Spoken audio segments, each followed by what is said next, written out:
Hello guys, welcome back to Epidaga's Dumbbox and this is Akshay Daga. So in this video we will talk about the data type data frames in R programming. In our previous videos we have already talked about data type like list, vectors, matrix and factors. You can search for those videos on my channel and watch it. Now let's begin with the data frames. So data frames is a very important data type in R programming when it comes to reading data, that is tabular data. Tabular data means when there are some rows and some columns, the data which looks like a table that can be read and can be stored in R as a data frames. Okay, so I'll I'll start with the specification of data frames. What data frames have? Data frame can store objects or elements of different data types, providing like in each column, just like a normal tabular structure, each column will have one data type, right? So but two different column can have two different data types. All the elements of one column will be of one data type, right? And like there are multiple columns like name, so the data type will be character. Then second column is age, its data type will be numeric or integer. So like that, so each column will have specific data type. Okay, so now there are some attributes and everything. Let's check how to create data frame. Like if you have data available with you in CSV format, then you can read that CSV file in R programming and you can assign it to a variable. That variable will be created as a data type data frames. I'll show you. Let's check the files available in my directory, working directory. So it is my files .csv. I'll try to create a data frame from my files. Okay, you can read that file using two functions like read.table and read.csv. I'll be using read.csv since my file is csv. X, I'm assigning it to X. I'm writing read.csv and I'll read this file. Okay. Okay. So if I check class of X, it will give me data frame. One data frame is created. Okay. If I print X, so data will be like that. See, these are the columns and these are the entries, like this is the first created at, then uh, actually this is the first column header available in there, and this is the data. Let's do right now, don't bother about the data because this data is not created for this purpose. I am just showing you how to create a data frame.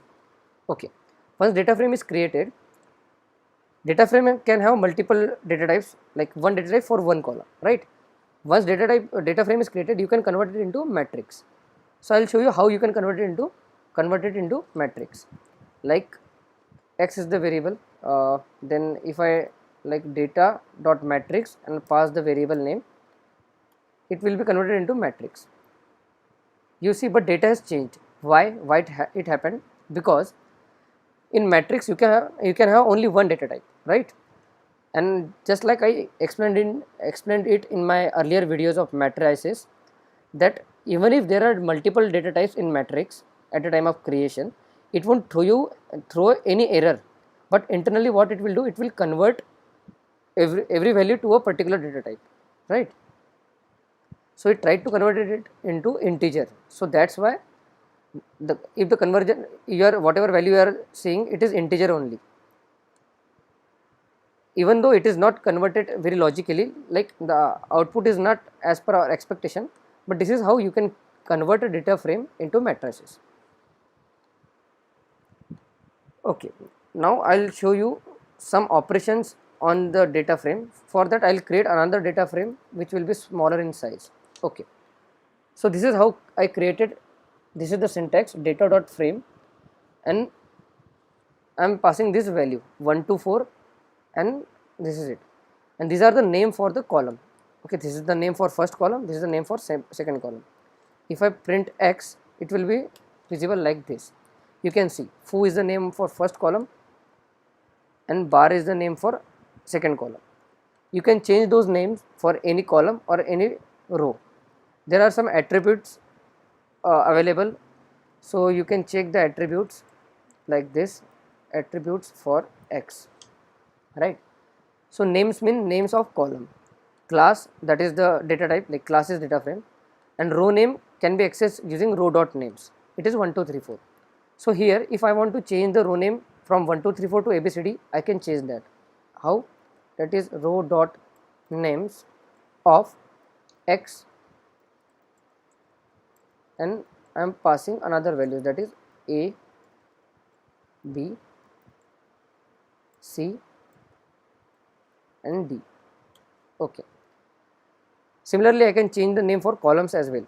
For that I have to do names of X, and I will change it to, since there are two columns, I will write column 1 and column 2. Okay. Now if I check the attributes, you can see the name are changed. For rows the name is, now names are like this, and for column it is like this. If I print X once again, you will see the column name is over here and row names are here. Okay. Now if you have large data set, right, and you are not aware that how many number of rows are there and how many number of columns are there, after creating a data frame you can check it, like n row of X. So there are 4 rows available. Similarly n column of X. Same function can be used for a matrix as well. So that's it guys, this is the basic about data frames, and in our future videos we will talk more about it, like attributes and everything. I have told you about everything, like attributes which are over here. There is one more attribute, that is dim names of X. So it is again similar to that of, first of all, row names, and another is column names. Okay, you can change the row name and column name using this format. Instead of changing row name and column name separately, we can do it like this. Since we have 4 rows, so I'll again change it, ABCD, I'll do it like E, F, G and H, and for 2 columns I'll write it as in capital letters A and B.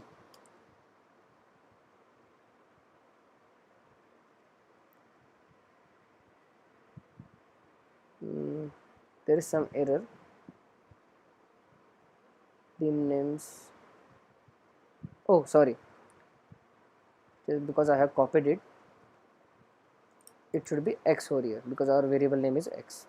Okay, once this is done, now if I check the dim names, it is changed. If I print X, you can see the column name and row names are changed. These are just different syntaxes.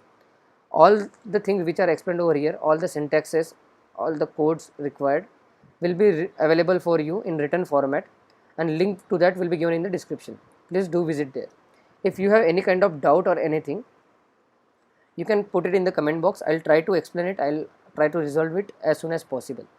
And if you like the explanation given here, please click the like button, and to encourage me, click on subscribe button. In our future videos, we'll be talking more about all the data types and some advanced topics in R programming. So to watch that, to keep watching that, subscribe to my channel, and thank you guys. This is Akshay Daga signing off.